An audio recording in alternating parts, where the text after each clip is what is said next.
Hey, good morning, everybody. Welcome to the April Chime webinar. I am Gary Parker, and today we have top coach Travis Robertson here to talk about the 5 deadly mistakes that will kill your team. Super excited to have him here. And Travis, thanks for joining us today. I'm going to turn it over to you. Excellent. Well, thank you so much, Gary. Thank you, everybody, for being here, and I'm excited. So here's where we get to test my technical acumen and actually see if I can share my screen correctly, because I need to share my screen so you all can see my slides. So with that, and then we're just going to fire it up. So normally this is where speakers like to do a lot of preamble and all the kind of like get to know me sort of crap. But honestly, I don't think you're here for that. I think you're here for this. So can you guys see my screen okay? I need my awesome lady in the booth. I can see you good. You can, okay. What do you see? Do you see, you don't see you see like the big slide that says 5 deadly mistakes that'll kill your team? I do, yep. Boom, look at that. Just when I think I'm not that smart, something amazing happens like this and we get rocking and rolling. So I am Coach Travis Robertson. I am super excited to be with you guys. I'll tell you a little bit about myself in just a second, but really this is all about you. Now, my guess is you either have a team, which is why you're here, and you're hoping that you actually don't kill your team by making one of these deadly mistakes, or you're thinking of starting a team and you're wanting to avoid some of the mistakes or the more common mistakes that I see team leaders make that end up costing them years of their life, hundreds of thousands of dollars, and things that they just can't get back, like their straight up sanity.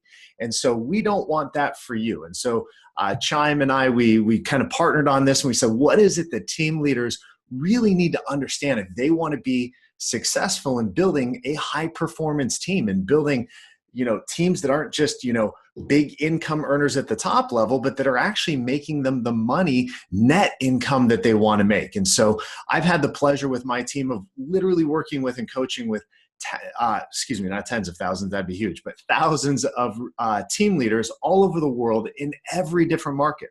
So I know what works. I see what works day in and day out. And so we know exactly what it's going to take for you to do this, and I want to share that with you. So I am the CEO and founder of Robertson Coaching International.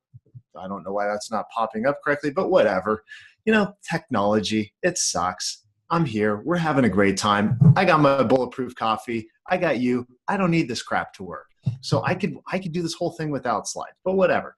So I'm the creator of the High Performance Team Playbook. So this is an actual program. I've written the program on how to build a high performance team. So what I'm going to be sharing with you today is the step-by-step. It's the process. It's the things that you need to do that we have literally helped thousands of team leaders just like you successfully pull off in their businesses. So that's really where we're going to be headed today. And that's just a little bit about me. And that looks like crap. And God bless I hate PowerPoint. So whatever. Here's where we're going to start. Not everyone should be a team leader. So I always have to kind of put this caveat out there. Maybe some of you are team leaders and you really shouldn't be. Maybe others of you are thinking about starting a team, and the reality is please don't, because not everybody is cut out for the responsibility and the weight and the stress and the joys and the challenges and everything else that goes along with being a high performance team leader. Not everybody's ready for that responsibility. And if that's you, that's okay. And my hope is that by the time we're done here today, after we're done, you kind of look at this and go, you know what? Maybe it's not for me. And if that's not for you, good. I'm glad you realize that now. We've actually coached people who had teams and said, you know what, I'm kind of done with these, jokers. I'm out of here. How do I get this thing back to just me and an assistant, or me and myself and I, because I'm just not cut out for it. And if that's you, that's okay. Team leaders are not better than other people, and individual agents are not less than team leaders. And so I really, really want to make that clear. Now, if the reason that you're starting a team, by the way, and I just want to point this out, and then we're going to jump right into the content. If the reason you're joining or wanting to build a team is because you want to make 50% of somebody else's production, which I hear all the time, because people go, I ask them, why do you want to build a team? And they go, I want to make 50% of it somebody else's production. And I go, okay, time out, because that actually makes you a leech not a leader. And people aren't inspired by leeches. They don't want you to just look at them as a meal ticket to 50%. The people on your team are critical to your success, your vision, and your goals. And they deserve massive respect and massive loyalty from you towards them. So if your whole goal is to do this because you're like, man, I want to make 50% of somebody else's production, that means you're a leech and not a leader, and you really shouldn't be building a team. So I do just want to kind of point that out real quick. And then let's kind of look at this. There's 3 core steps to building a high performance team. And then we're going to look at the 5 deadly mistakes that team leaders make. And I'm also going to show you how to double and triple your conversion on the leads that you're getting. And I'll show you the mistakes that is going to cost you somewhere between $85,000 and $250,000 if you make this mistake. So my goal here for you is to really, really get in and have massive value. One more thing before we jump in is this. There is going to be time, Lord willing, for Q&A at the end. So I've got a very good eye on a clock over here on my second monitor. So I have an eye on a clock, and I want to have time for Q&A. But I don't know how many questions we're going to get. So if you want a question answered about teams, whether that's compensation, hiring, firing, lead generation, conversion, strategy, whatever it is, structure, put your question in now. That way we can queue it up for the end, because my guess is we'll probably just take them in the order they start rolling in. So if you have a question, get it in now. All right. So with that, let's jump into the 3 core steps for building a high performance team. There are only 3. My industry, the coaching industry, has made this way more complex than it needs to be. There are just 3 steps. It's hard work, but if you understand the 3 steps and you do it in order that I'm going to show you, it will save you years of your life and thousands of dollars of wasted effort. Most people, most mistakes come from doing these 3 things out of order. If you switch the order, that's where you create your problems in one of these 3 areas. I don't care. It's like baking a cake. I don't care how much you like the frosting goes on last, not first. So you got to get the eggs and the mix and all that, and you got to put it all together and stick it in the oven. If you're like, just throw in the frosting and maybe crack a couple eggs and toss it in the oven and then come out and then try and mix it, it's a hot mess. Same ingredients, wrong order. So same thing with the team. Step number 1 is this. You must become a master lead generator.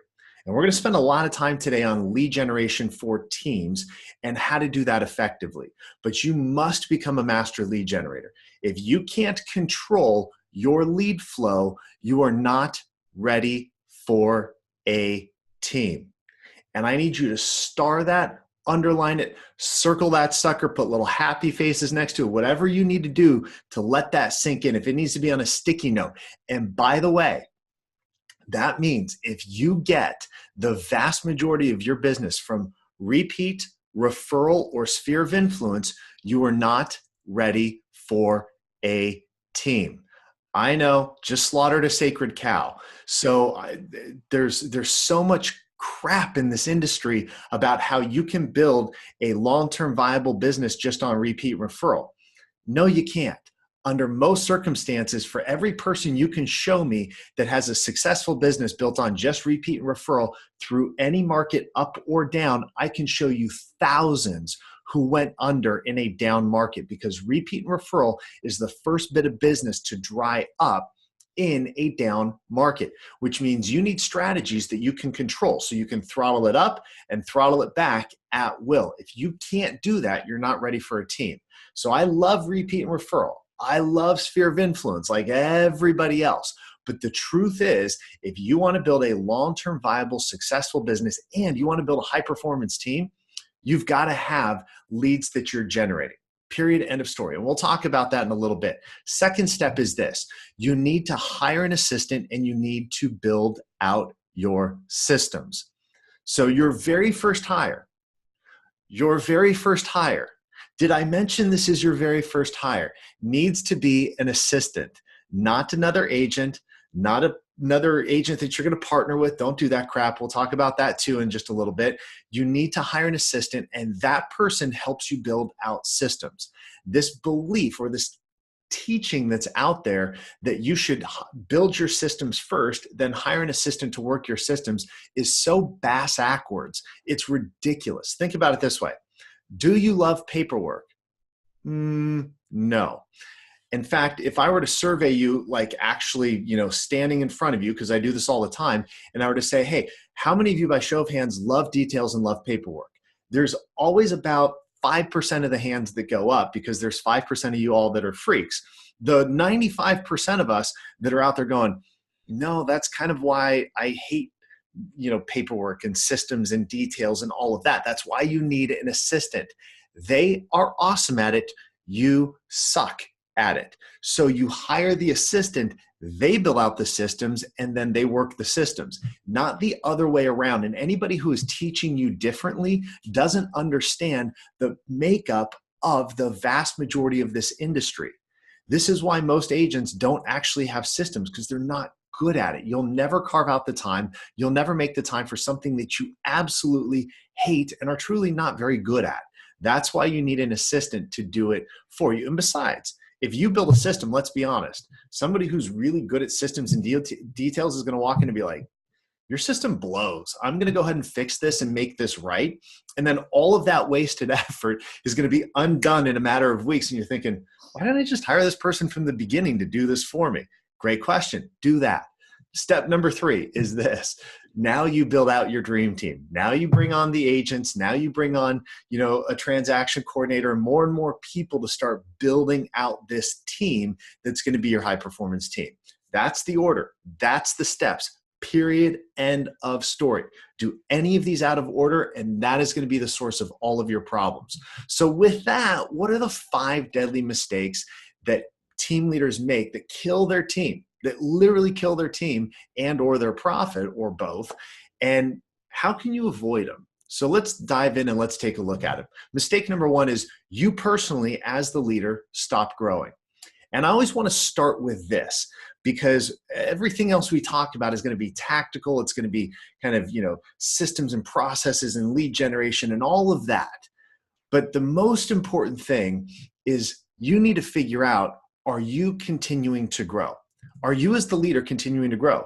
Because John Maxwell basically said it this way. He calls it the law of the lid. And he says, you are the lid on your organization. Your team will never outgrow you.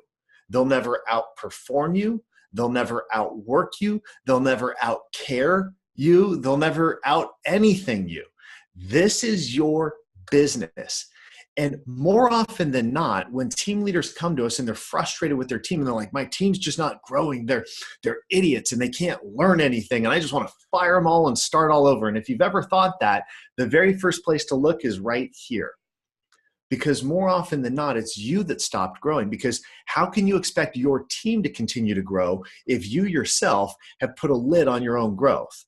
If you've said, no, I'm good, I don't need to grow more, or I'm too busy, I don't have time to work on that crap.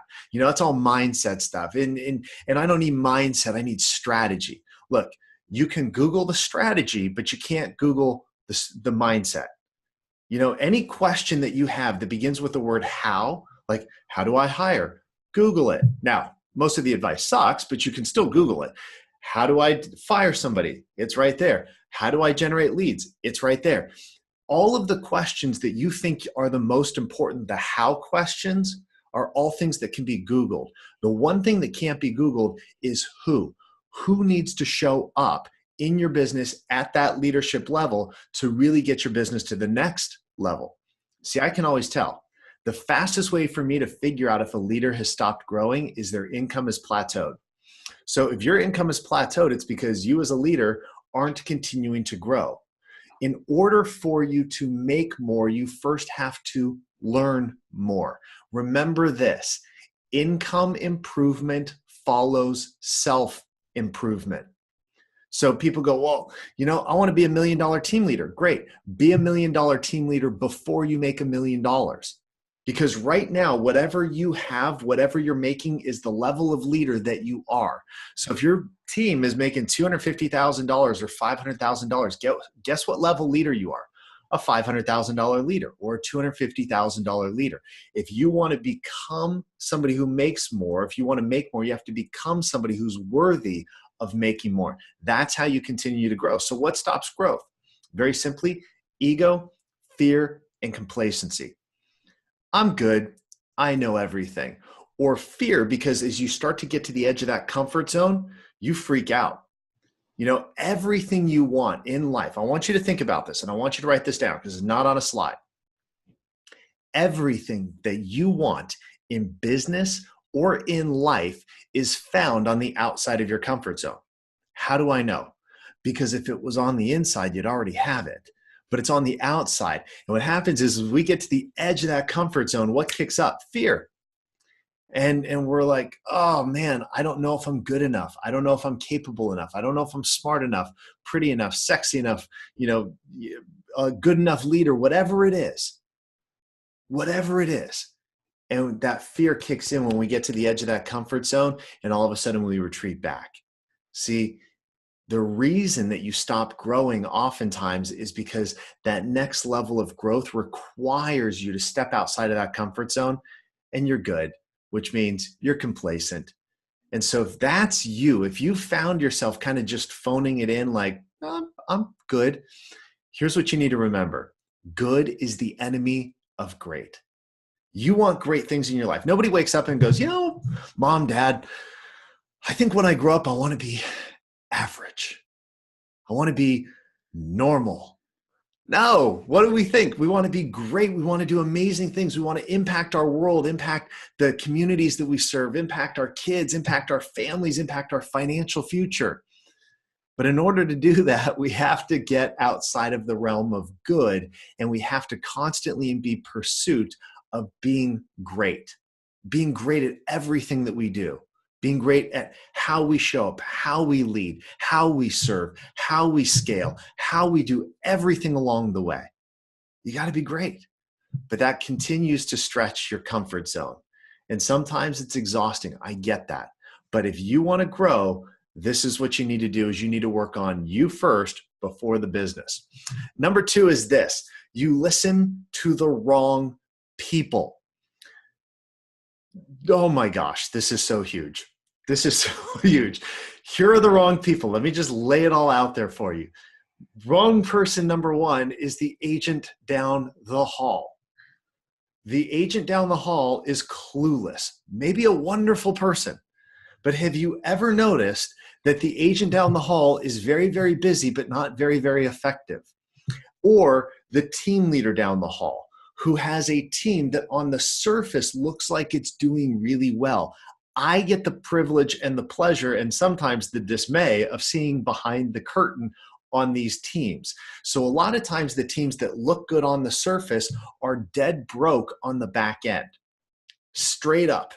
They're not going to tell you that though, because they got the watch, they got the car, they got the payments, they got everything else. It's rent a lifestyle. I was a friend of mine has somebody that they care about that's getting into real estate. And this person is like, I'm getting into real estate. And they sent their friend a picture of a couple of cars. And then the friend is like, which car do you think this person should get for their new job in real estate? I'm like, neither. Because A, they don't make any money. B, it ain't the car that's going to get them the business. And so, but they're listening to all these people who say, you got to have a nice car, you got to have this, you got to have that. And so everybody's renting this lifestyle and nobody really understands how to build a high performance team.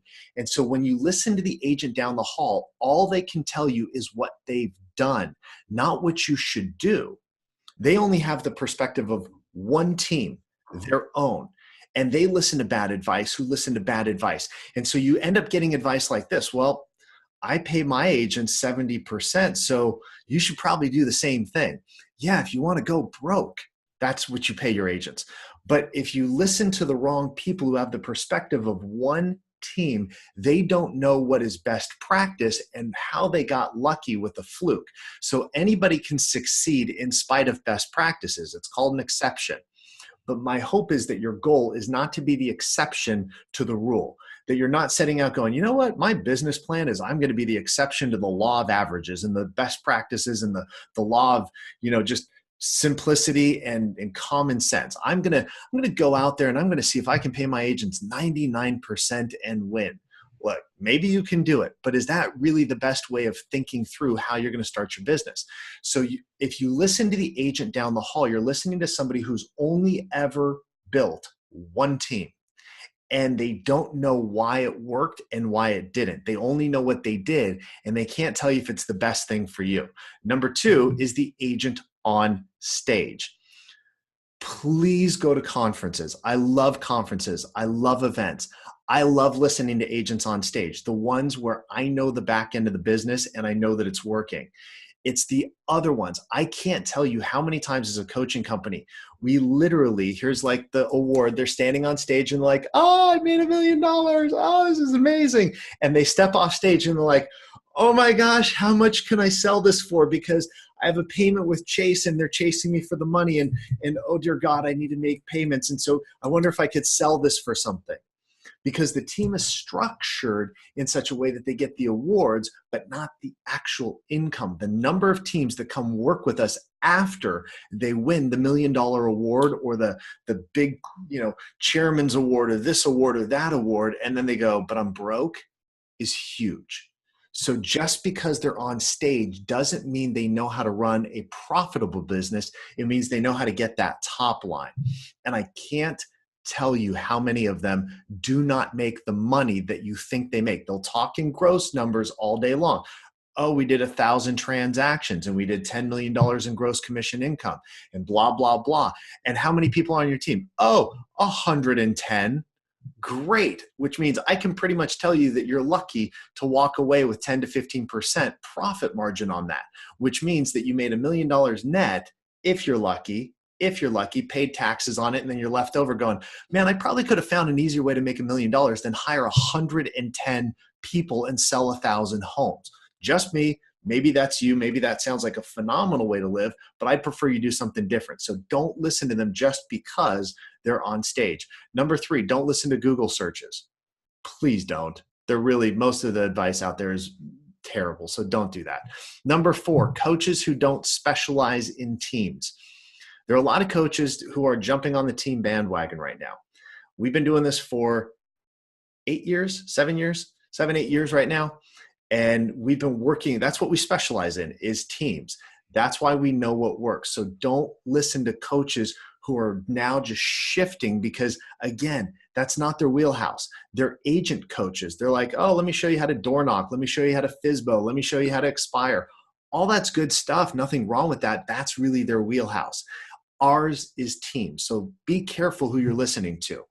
So what's mistake number three? Mistake number three is you fail at lead generation. You fail at lead generation. Now we're going to dive deep on this one because this is critical. If you want to build a team, remember step number one is you must become a master lead generator. This is why this is important. And here's how most people fail. They don't generate enough leads for their team. They don't know how many leads they need to generate for their team. Here's what I can tell you. Rule of thumb. In the beginning, when you're just getting this started and when you're bringing on new people, a new agent on your team is going to need somewhere between 40 and 50 leads average per month to get up and running quickly. 40 to 50 leads per month. Now, they can do it with a little less, or sometimes they may have to have a little bit more, depending on the market where you're getting leads from. But you need a lead generation strategy. But I know what you're thinking. Well, wait a minute. Won't they generate leads? Oh, great. Mistake number two. You think your team is going to generate leads on your behalf. You're like, well, I'm going to bring an agent on and they're going to go get their own business and then I'm going to take 50%. No. Remember, that's leech category, not leader category. So they don't generate their own leads 99% of the time, maybe 95. But here's why. If they knew how to generate their own leads, they wouldn't need you. The reason they need you is they're scared of picking up the phone. They're scared of making these difficult conversations or having these difficult conversations. They don't know where to invest the money. They don't know the strategy. They don't know how to do it. And so they're living in this constant state of fluctuating income.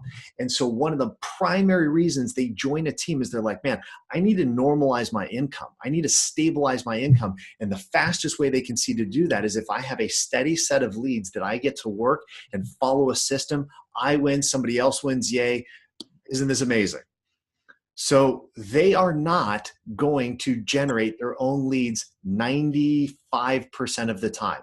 A few of them will, and you applaud them when they do, and you reward them. You're like, yay, you go. But the reality is your business shouldn't be at the mercy of other people doing the lead generation work. It's your freaking business. You need to control the lead flow. You need to get that out there. Don't trust them to do it. Because if you do that, you have no consistent, predictable lead flow. Because sometimes they're just straight up not going to feel like prospecting today. Or sometimes they're going to be sick, or sometimes X, whatever it is. And when you do that, you have no consistent, predictable lead flow, which means by definition, you can't have consistent, predictable income. Income flow follows lead flow. So if you don't have consistent, predictable lead flow, guess what? You can't have consistent, predictable income. Number 4 is they don't use team-specific lead strategies. So a lot of times what works as an individual agent doesn't translate extremely well into the team universe because your lead volume has to go up and your control over the lead flow has to go up.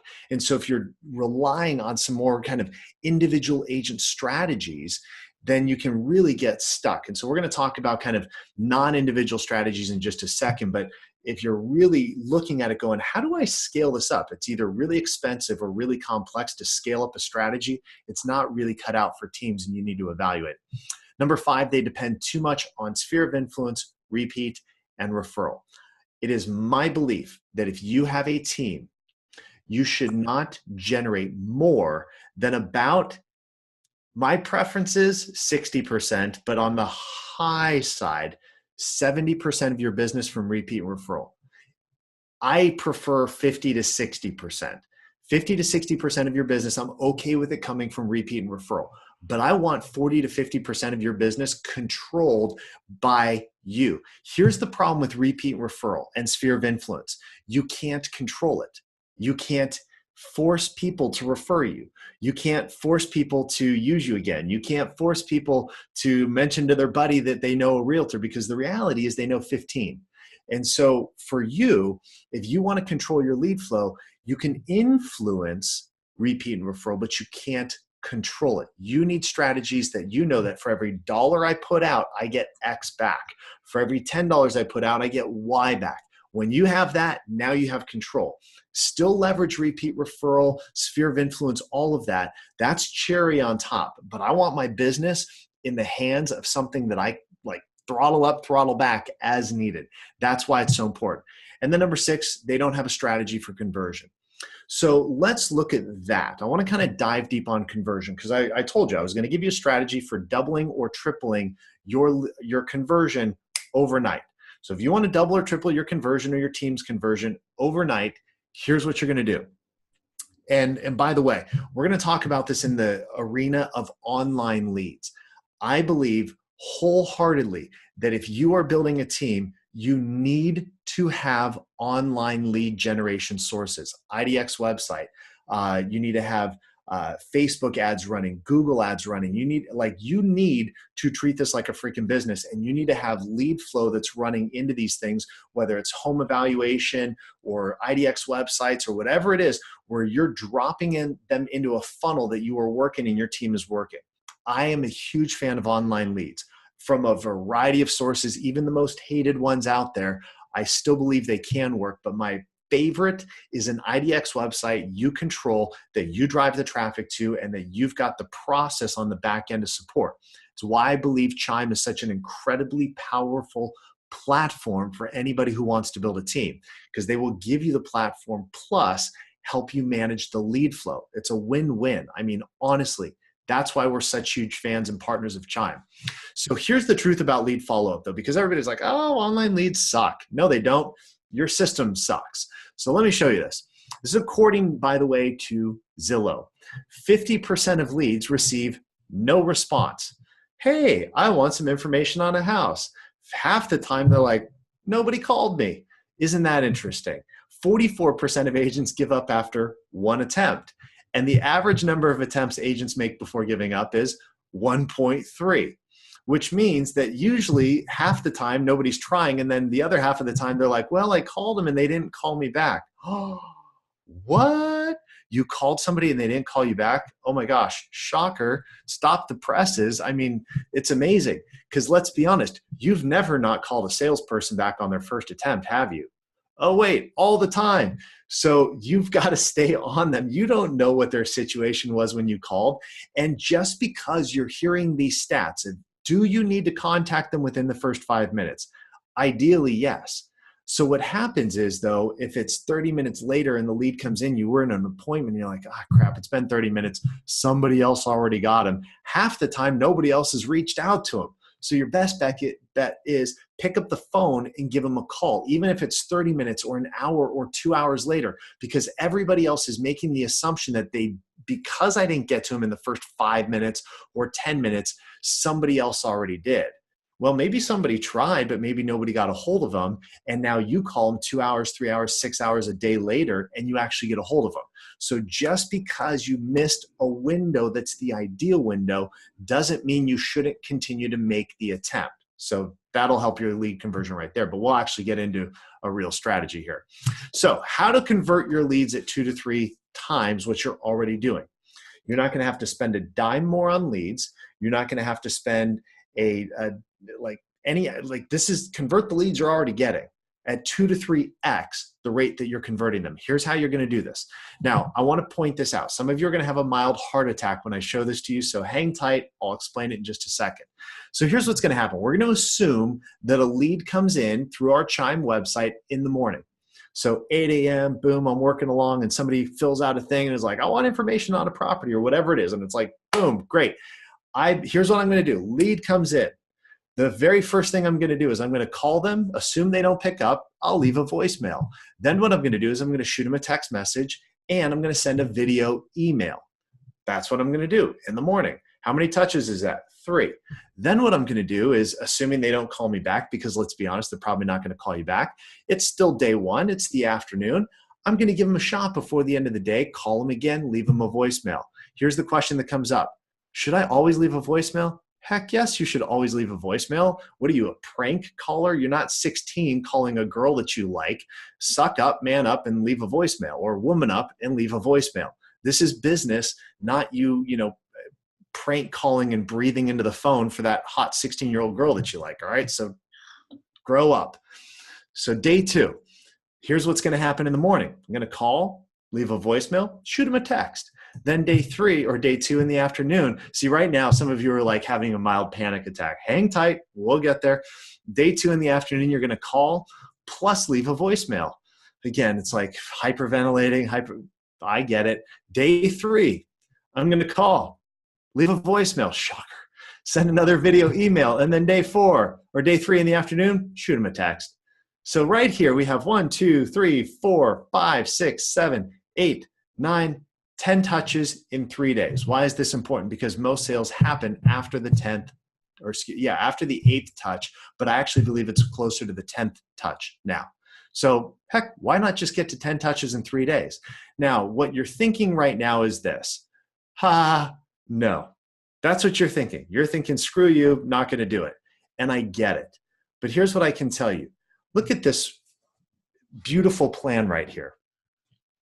If the average agent is only contacting a lead 1.3 times before they give up, what would happen if they 5x'd their attempts? Do you think they'd at least double their lead conversion? Shocking how that math works. What if they went to 10 touches? Do you think they'd 3x their conversion all day long? In fact, you'll probably do better, but I'll promise you 2 to 3x conversion if you just do this. But again, what you're thinking is, oh my gosh, I'm going to piss them off and they're not going to call me back. I know that's what you're thinking, right? You're going, yeah, but I'm going to piss them off and they're not going to call me back. Newsflash, they're already not calling you back.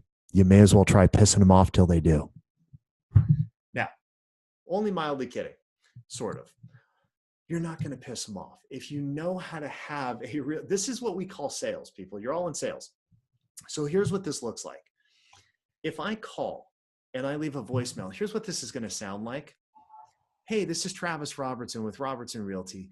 I just got your request for information on 123 Main Street. I want to be able to get that to you, but I also have about 3 or 4 other properties I think you might find valuable and interesting, but I need to ask you a couple questions before I can send this out to you.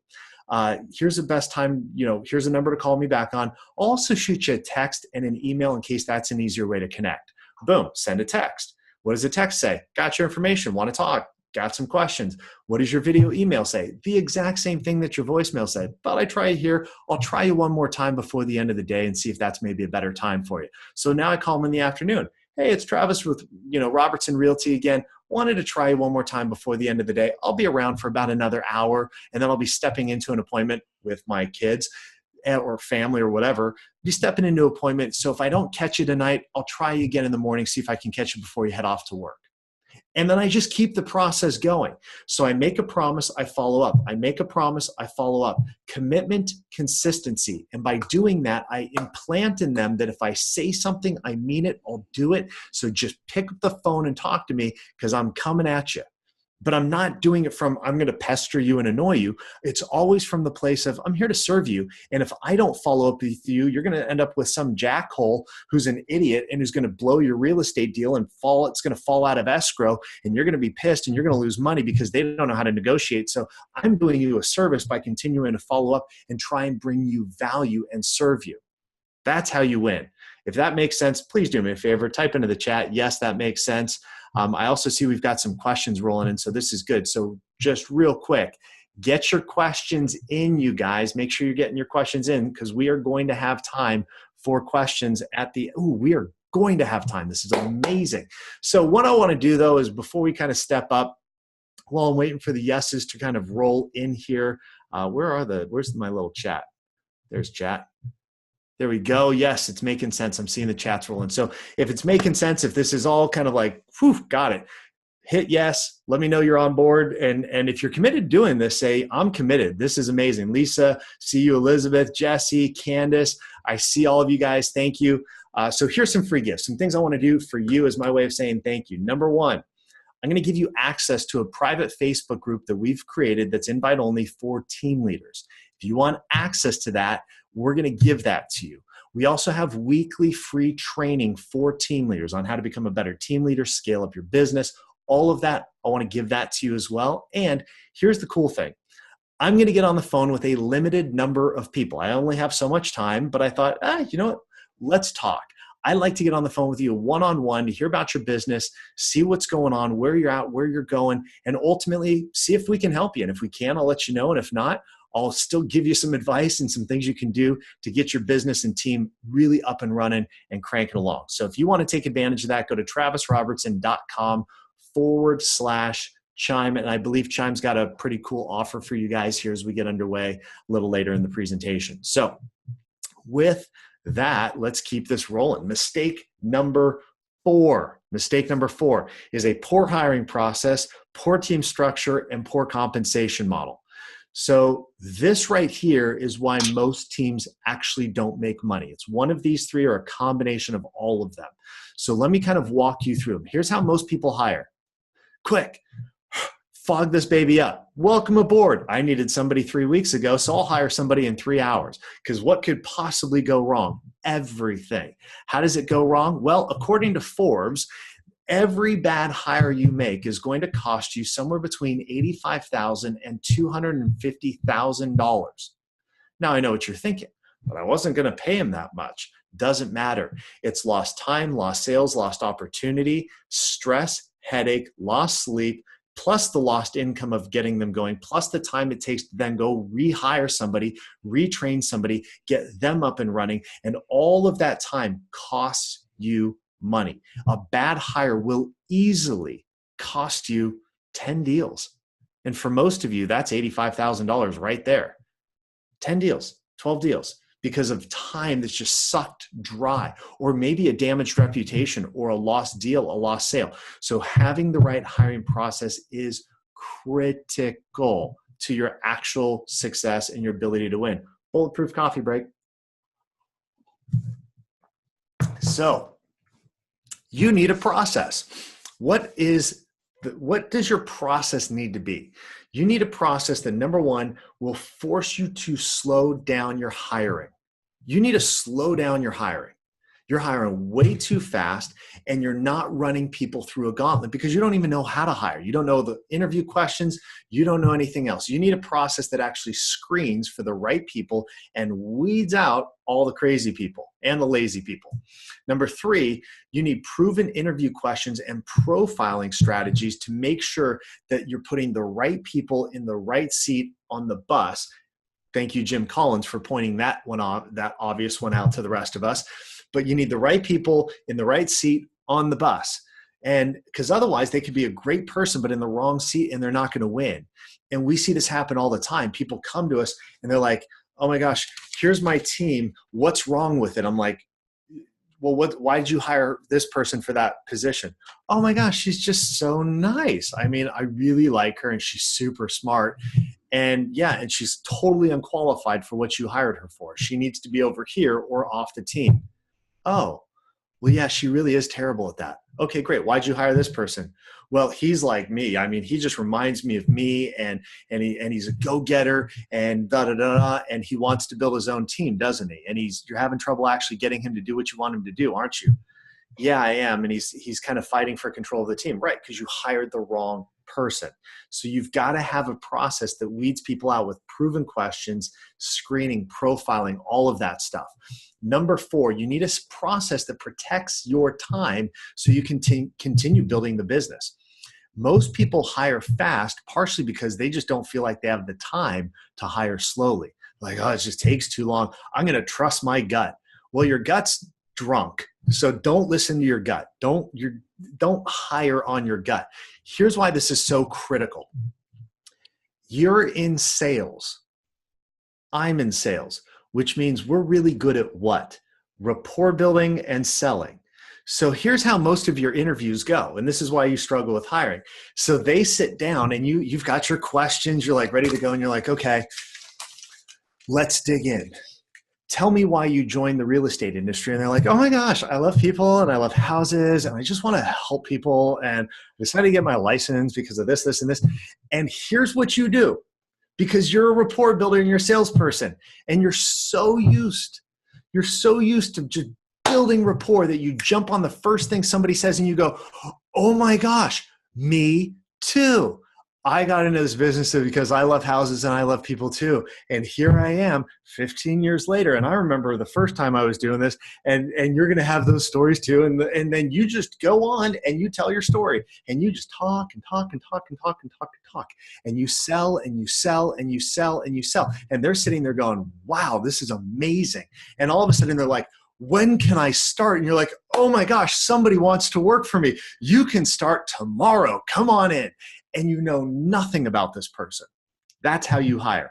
That's how most people hire, because you're a salesperson. You need a process that forces your butt to shut up, because you don't need to talk the vast majority of the time.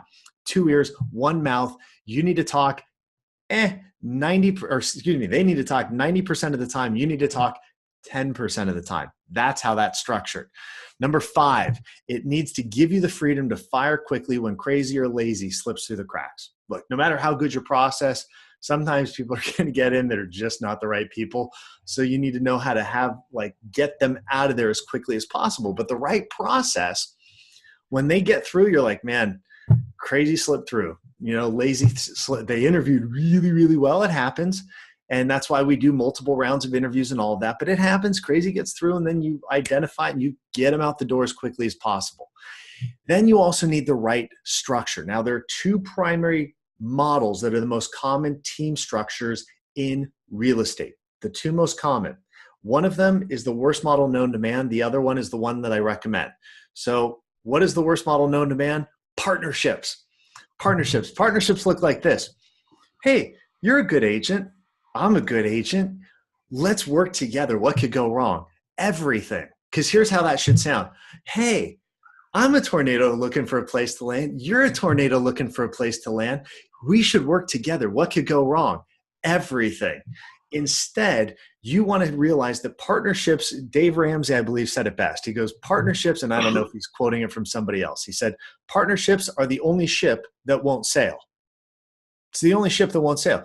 And the reason is because then they go, well, you're good and I'm good, and what could go wrong? Let's partner 50-50, and you take half and I'll take half, and this will be amazing.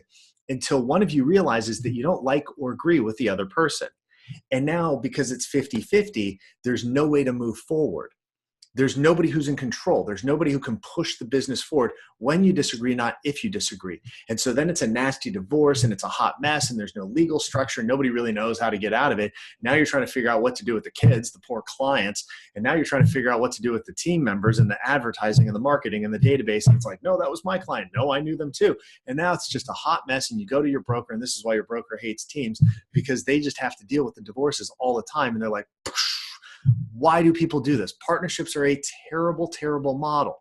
Now, here's what I know some of you are thinking. Oh my gosh, but what if I already have a partnership? Great question. There are some exceptions. Number one is spouse partnerships. Now, right there, I might have saved a few marriages. I was doing this one time and I said, one exception is spouse.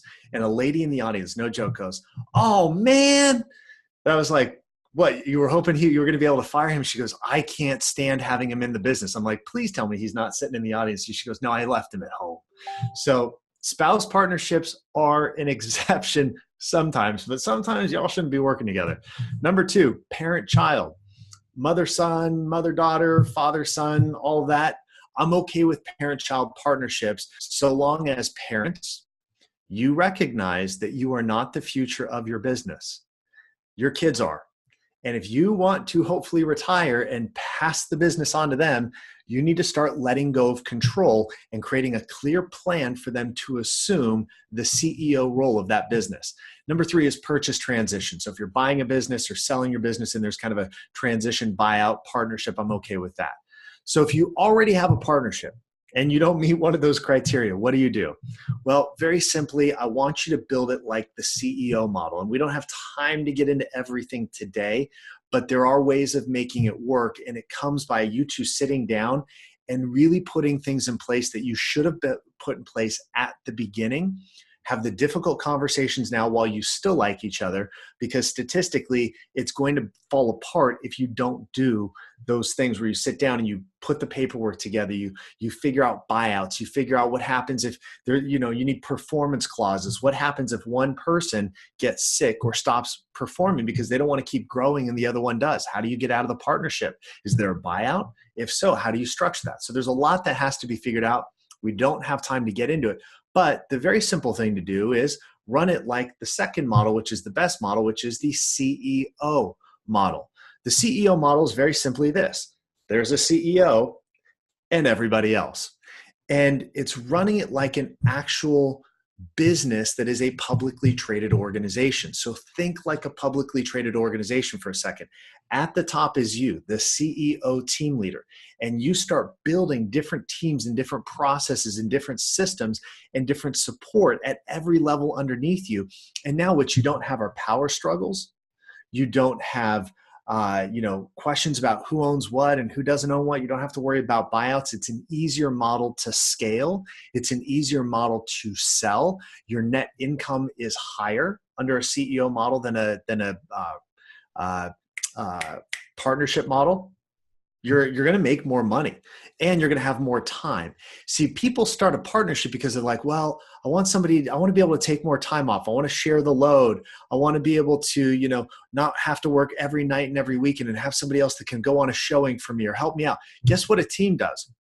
All of that. And they do it with a whole lot less problems and a much easier structure to maintain and ultimately scale. Huge fan of the CEO model. The mistake number 5 is this, and then we're going to get into questions, is you don't hire a coach. I get it. you feel like, oh, a coach, I don't need a coach. I can figure this out myself. I know how to do it. I'm smart enough to figure it out. And the reality is I know you're smart enough to figure it out, but how long have you been doing this without getting it right? See, here's why you need a coach. We have the perspective of thousands. I don't know why those popped up and out of order, but here's what it is. You truly deserve to have a high performance team that funds your dream, your family, and your life that you want. You deserve that. You've worked hard, you put the time in, you put the dedication in, and we have the perspective as coaches, specializing this of thousands of teams, not just a handful of teams. We know what works. We have the playbook step by step on how to build that high performance team. We can shortcut your growth and your results that you're ultimately going to get. We can help you avoid mistakes that literally will cost you hundreds of thousands of dollars and years of your life that you can't get back. So we really truly want to get you off this hamster wheel of, I learned best by banging my head into a wall and trial and error and all that. It's like, look, right now, there are thousands of idiots out there who are nowhere near as smart as you are, who have more successful businesses than you because they are following a process that's proven, and they're getting their ego and their fear and their complacency out of the way. And we want to help you do the same thing. So again, here's your free gifts. We're going to jump into Q&A right now. So start putting your questions in. I see more questions have rolled in. So again, free gifts. We've got access to a private Facebook group for team leaders. We've got private weekly training for team leaders that's completely free. You're going to get that. You get qualify for a 60-minute one-on-one with me. Again, I only have limited time slots, so go there. If the slots are filled up, we might open up some extra ones next week, so do register for it. And then if we do fill up, because I have a gut feeling we're going to fill those up pretty darn quickly. And if that happens, we'll open up a few extra ones next week for you guys. All right. So with that, I wanted, and to take advantage of that, go to travisrobertson.com/chime, and you'll be redirected. You just give us your name, email address, and we'll get you the access and all the fun stuff that you get as a part of this. And with that, I would like to bring back in my friends at Chime, because they're awesome. And I want to make sure we have time for questions. So Travis, you're a rock star.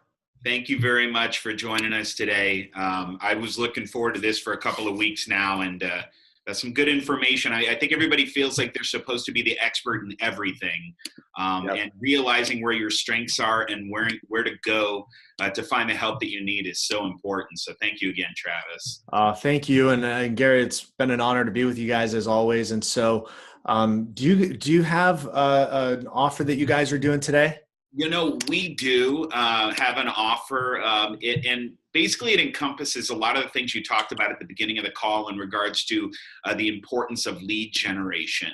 And what we do here is, besides the IDX site, which is so important, and the CRM to help you manage the automated follow-up, it's also about, a CRM is only as powerful as what you put into it. So it's the strategies and the efforts that we have from our team to help you with digital lead generation, and then also with strategic postcard marketing and such as well, so that you're tackling both the print and the digital side. For more information on that, you can reach me directly, Gary Parker, by calling me at 480-744-0838, and we'll send that out as well. But you can call into Chime directly and ask for Gary.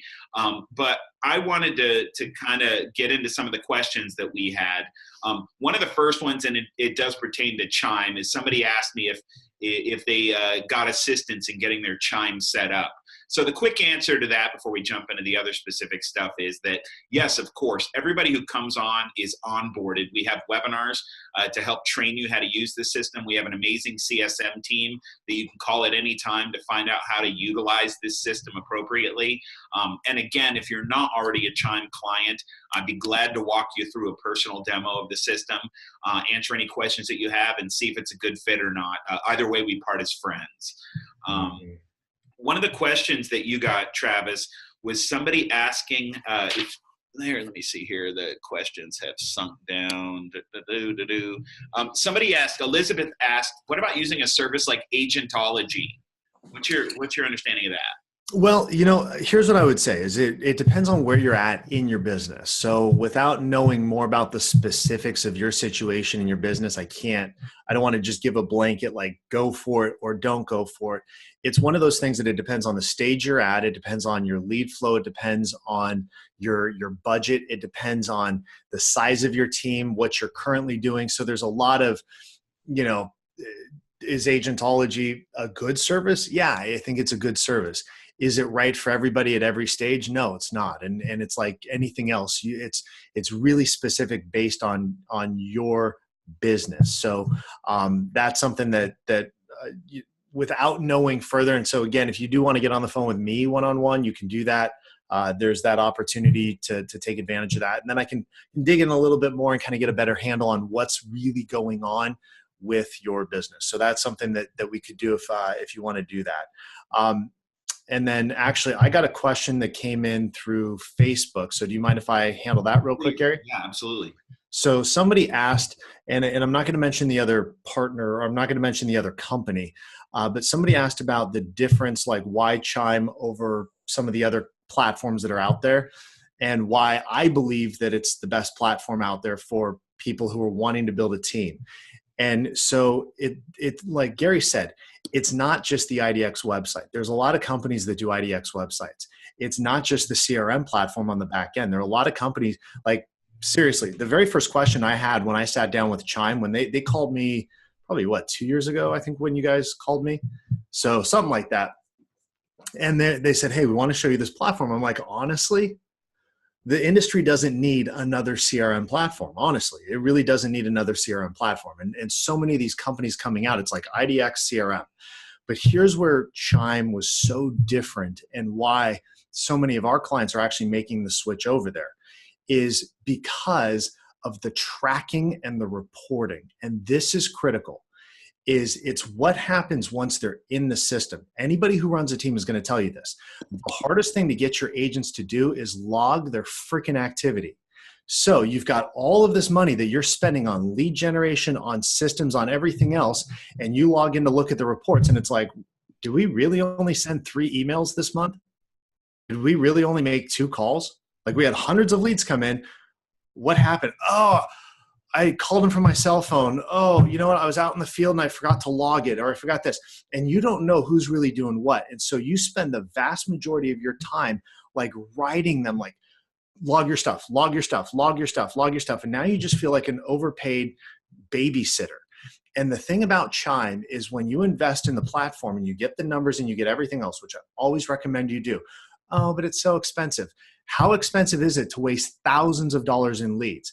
Stop penny pinching, stop being penny wise, pound foolish, and start looking at how is it that I can make an investment in a platform that auto logs the calls, auto records the calls, tells me how long the calls are, auto records texts, auto records emails. So my agents don't have to remember how to do that. And I get to go out and have them close, them sell, and them do everything else that I want them doing, rather than data entry at the end of the day, because then they go, oh, I'll just do it at the end of the day. No, they won't. And they won't remember everything. And then they get haphazard and lazy and half-assed the data entry, and you can't trust the information. We had one of our clients who just last week reached out to me. He's like, dude, I just fired 2 of my agents. And I'm like, why? And he goes, just finished getting Chime set up about a month ago, and they've been lying to me about their activity. He goes, now I can see it all, and they're not doing the work, and I've been spending thousands of dollars to feed them leads, and they're not doing it. So now I'm just dropping in a couple people. They're going to go out, they're going to work the leads, and I'm going to make more money. So a few extra dollars on Chime over the other platforms, in my opinion, is an investment, not an expense. And stop being so short-minded that you're looking at the monthly expense of Chime versus the cost of every deal you're losing out on because your agents aren't really doing what they say they're doing, or they're not logging it and you can't see it. So that's why I'm not going to mention the other platform that was asked about, but I would encourage you. That's what you need from a platform, whether that's Chime or something else. But to my knowledge, Chime's the only one that currently has that. So that's why we're huge fans of it. Yeah, it's the all-in-one. Hey, if you could do me a favor and stop sharing the slides, we're having some kind of an issue on that side. Oh, yep. But something I talk about on the regular is that it's only expensive if it doesn't work, first off. And if it can be measured, it can be improved, right? Yep. And I don't think that agents go into real estate with the intention of doing a half-assed job. I think they have the No. best of intentions, but they don't know the process to follow. And when you have something that you can sit with them and show them how their activity is affecting their results, Yep. then they make those necessary changes, and then the results improve. And by not having a system like this in place, the money that's lost far exceeds the money that you're spending on the system. So. Yep. Absolutely.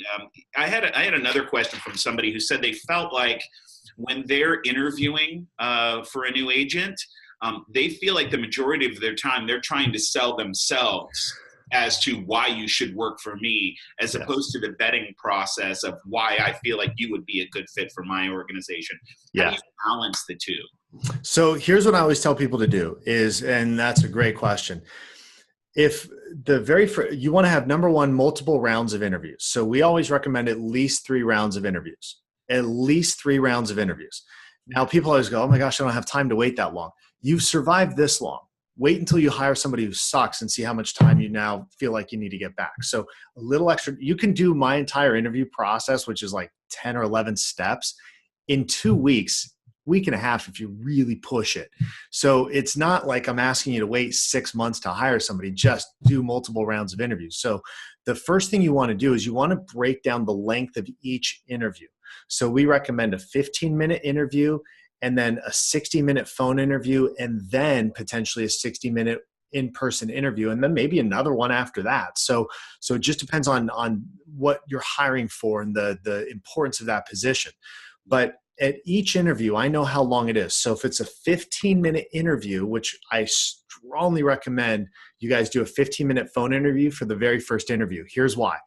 How many of you have ever had that situation where somebody walks through the door, you've scheduled an hour. You're like, okay, come on into my office or we'll meet at a coffee shop or whatever it is. And they drive all the way across town and it's 60 minutes you've slotted out, and they walk through the door and the very first thought is, oh no. Oh, this is so not a fit. But they drove all the way across town. Gary, I know you've been there. Yeah. And you're like, oh, no, this is so bad. But you told them it was an hour and you feel bad because they drove, and you don't have the guts to be like, hey, just turn around. Just no, don't even sit. Like, just go. So the reason we do a 15-minute phone interview is what it does is it forces us to weed them out quickly. So I developed this technique years ago, probably 15 years ago now, when I was in the tech industry, because I don't know if you remember the book by Malcolm Gladwell called Blink. Remember that book? Came out like early 2000s. He talks about this concept called thin slicing. And he goes, we have this amazing ability to make instant decisions and judgments on people very quickly under certain circumstances. And so I was like, well, wait a minute, why can't I apply this to the hiring process? So we do a 15-minute phone interview because I can tell in 15 minutes whether this person's a dud, and I save myself 45 plus minutes of my schedule, and over multiple interviews, that stacks up very, very quickly. So in that interview, it's 10 minutes of me asking them questions, 5 minutes of them being able to ask me questions. So I have 5 minutes to sell if I feel like it, or I have 5 minutes to build rapport. But the first 10 minutes, I'm asking questions and I'm not talking. Then in a 60-minute interview, it's 50 minutes of me asking questions and 10 minutes of them being able to ask me anything that they want to know. And that's the way it's structured. So when I'm asking questions, I'm not building rapport. So it's like, okay, cool. So tell me why you got into the real estate industry, blah, blah, blah, blah, blah. Okay, great. Cool. Thank you. Next question I have for you is tell me about a time, when you faced a challenge with a deal and you were able to overcome it and make it work. Okay, great. Thank you for sharing that. Next, or what'd you learn from that? How would you avoid that in the future? Okay, great. Next question I have for you. And so I'm not building rapport. I'm just asking questions. And people go, well, shouldn't I want to build rapport? Down the road. Right now, you're trying to figure out if this is a good candidate. Third interview, you want to build more rapport. God bless you, build some more rapport in the third interview. But really, truly, I'm not building rapport until interview 3 or 4, because that's not my job. My job is to screen them and get the crap out well before I hire them. Yeah, not wasting that time. Thank you. Hey, I got one last question. I know we need to be cognizant of the time here. I have somebody, David asked, what's the advantage of packaging a CRM and website with the same company. With today's technology, can't any good CRM sync leads from any professional website? I've got a quick answer to that, but if you wanted to chime in, you like that?